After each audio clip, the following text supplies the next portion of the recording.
What's up guys, Lee Fry here, welcome back to the channel, and today we're going to be doing a real world review of my new main lens, the RF 24-70 f2.8L series lens. So make sure you guys stay tuned, don't go nowhere.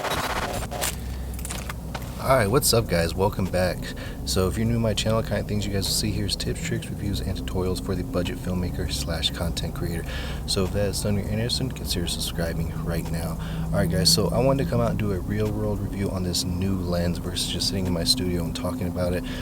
I like sitting down and talking to you guys about different things that I've tried out and what I think of them, but to me it was getting kind of stale, so I want to get out and about and kind of just show you guys what my thoughts were when I'm actually out in the wild doing it. So that's what we're gonna be doing today. So I'm gonna give my 3 pros and my 3 cons to this lens. So let's go.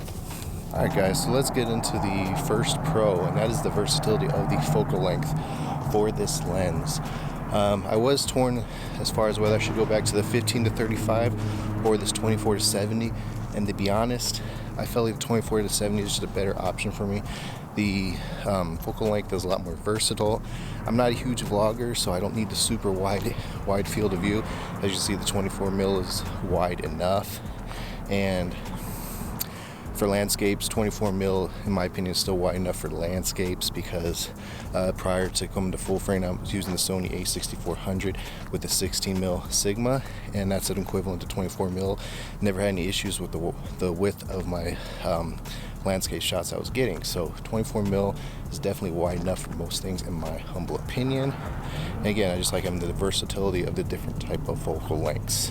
Alright guys, pro number 2 is the build quality. It's an amazing build. The thing is solidly built, all metal body, weather sealed, stabilization, feels great in the hand. Basically any of the pros that you've heard with any of the RFL series lenses, this thing lives up to that as well. So the build quality is just amazing. It's quickly becoming one of my favorite lenses, along with the 15-35 that I used prior to owning my previous EOS R. So that's another pro.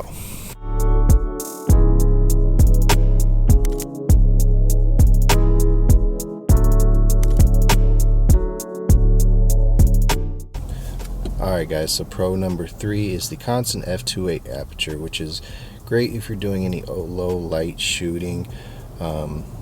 The f2.8 is definitely going to let in a lot more light than something like a f4 would do. So if, like I said, if you're doing any low light shooting, video, photography, whatnot, the f2.8 is going to benefit you a lot. So that is a pro.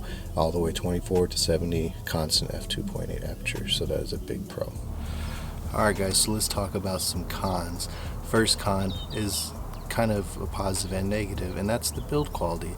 It is a big lens, it is a heavy lens, so it does make your rig pretty heavy. And if you're gonna vlog with this lens,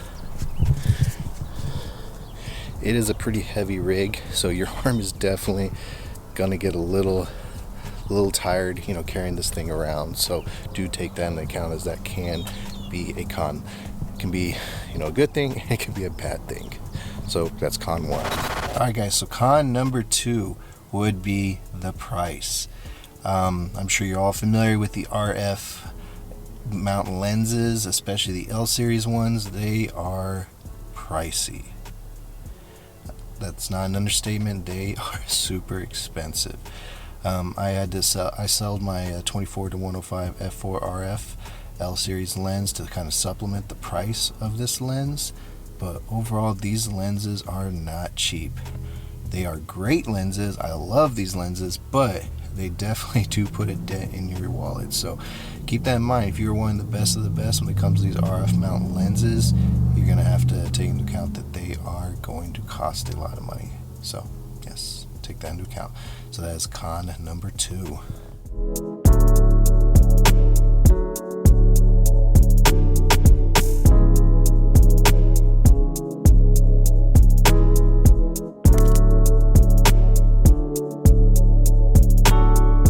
Alright guys, so the last con I have, and it's probably kind of nitpicking because I can't really think of a whole lot right now, is probably just the zoom.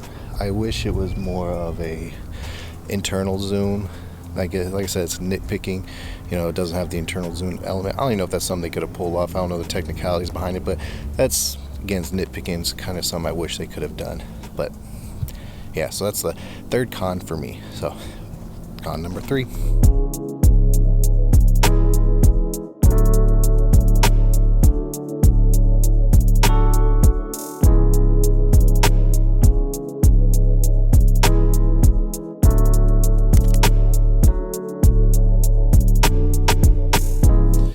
Alright guys, so that was my pros and cons for this new RF 24-70L series lens. I haven't had it for long, but I'm loving my experience with it so far. I know there's probably a million other reviews out there about this lens, so I just want to kind of get a real world review out there from my perspective of how I will use this lens, and so far so good. It handles great for photography, for videography. It does everything really well. Very versatile focal length, 24-70. It's kind of the standard for, you know, focal lengths that a lot of people like. So it's actually my first 24-70, believe it or not. So I'm definitely liking the versatility of this lens so far.